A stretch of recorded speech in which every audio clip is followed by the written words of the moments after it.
ندیدم خوشتره از نام تو الله،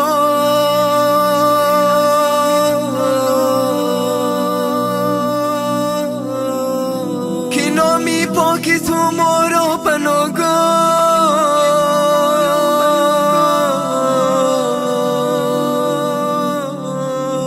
خداوندا توی دانا و بینا،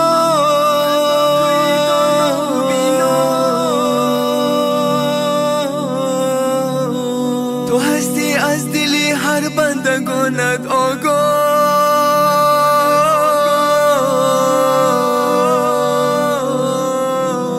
دراز کن دستی رحمت خالقی ما،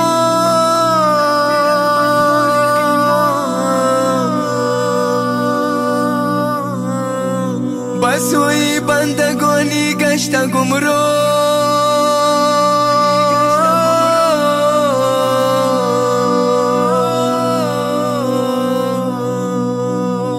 رهی تو از رهی راستی و راستا،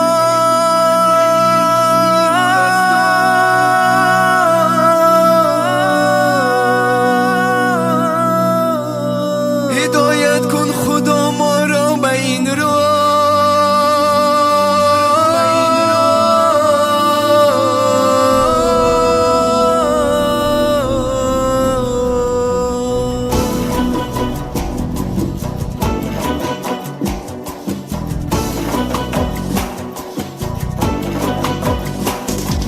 ندیدیم خوشتره از نامی الله،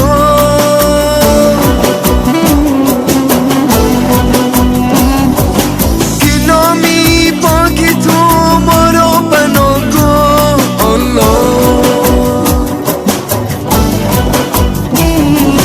خداوندا توی دانا و بینا، تو هستی از دلی هر بنده آگاه.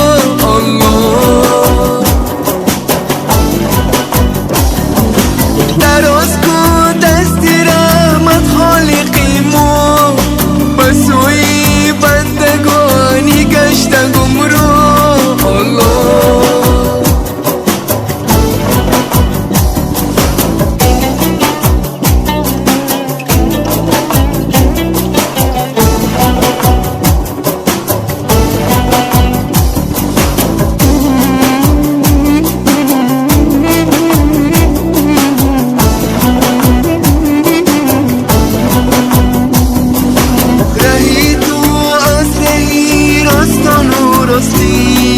هدایت کن خدا ما را به این راه.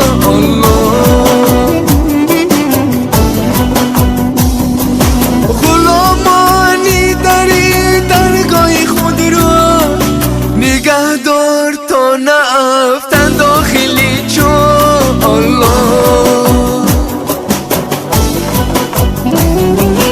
الان نمیخواهم که فردا درونی نوری سوزان کشم.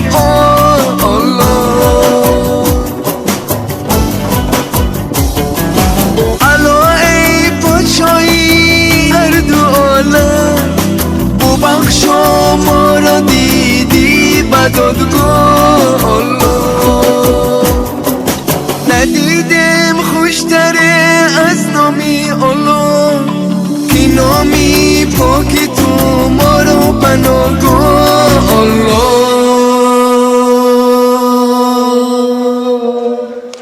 یزدان پاک 3 سال آرزو میکردم که برای یزدان پاک یک سرود اجاز کنم. باور کنید خداوند امری خودش که کرد که اینم 3 روز پس من هم سرود اجاز کردم از اکا جانم یعقوب جان، انیس یعقوب جان قدرت الله از شهر مسکو. این هم سرود برای من نیستن، من برای شما تهیه کردم. خوش آمدید بار دیگر.